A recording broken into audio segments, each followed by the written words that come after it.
On January 1st, 2014, California put into effect Senate Bill 260. The bill offered a second chance to prisoners who were under 18 years of age at the time of their crime, but were tried as an adult and sentenced to an adult prison. At the time the bill passed, over 6,500 prisoners were eligible for release under the program. To date, less than 1,000 have been. This is the story of Michael, who served over 22 years in prison before his release under the new law. The US accounts for 5% of the world's population, yet 25% of the world's prisoners. Since 1980, the US prison population has grown by nearly 800%. Today, more than 7 in every 1,000 Americans are incarcerated. By comparison, the United Kingdom, which boasts a higher violent crime rate than the US, only imprisons 1 in every 1,000 of its population. Helping illustrate Michael's story is Aaron, who was also recently released under SB 260 after serving over 20 years in prison. It's not only the UK that the US is beating in prison population. The US has a greater proportion of its population incarcerated than any other country on the planet, including Iraq, Iran, and China. It hasn't always been this way. Before 1980, the US had a prison population that was comparable to the rest of the world. But policies introduced in the name of the war on drugs changed everything. They created a perfect storm which led to an explosion in the prison population. Tough-on-crime politicians, supported by a misguided population, and well-guided special interests protecting the privatization of the prisons, and mandatory sentencing like the Three Strikes Law, all resulted in the incarceration of millions of non-violent drug offenders. The effect of the war on drugs has cost the taxpayer billions, whilst disproportionately impacting the poorest communities.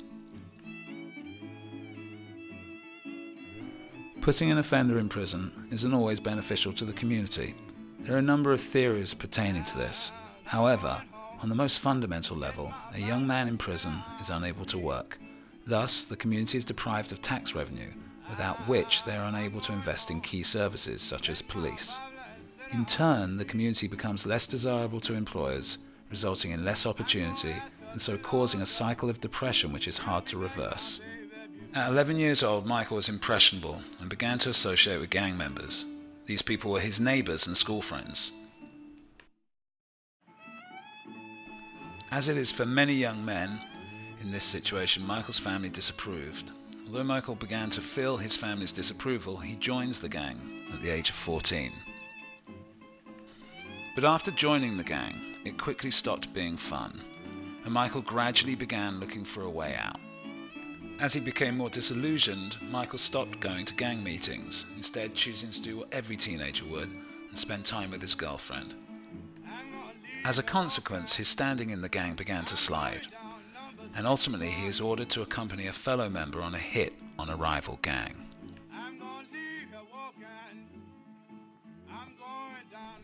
By the age of 16, Michael is in court and found guilty of second-degree murder, receiving a sentence of 15 years to life.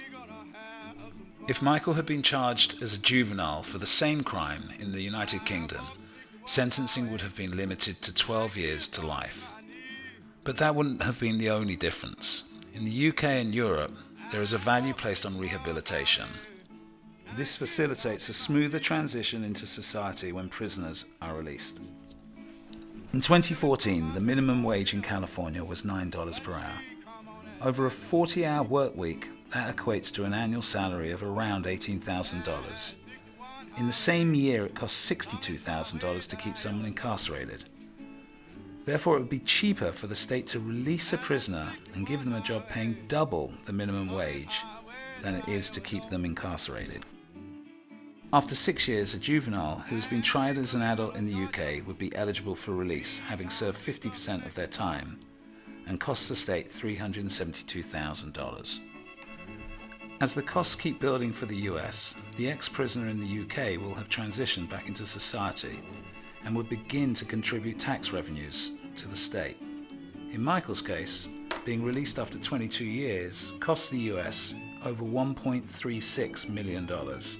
On this basis, Michael's imprisonment cost the US over $1 million more than his hypothetical United Kingdom counterpart. This equates to a total of $6.8 billion if all 6,500 prisoners eligible for release under SB 260 were held for as long as Michael.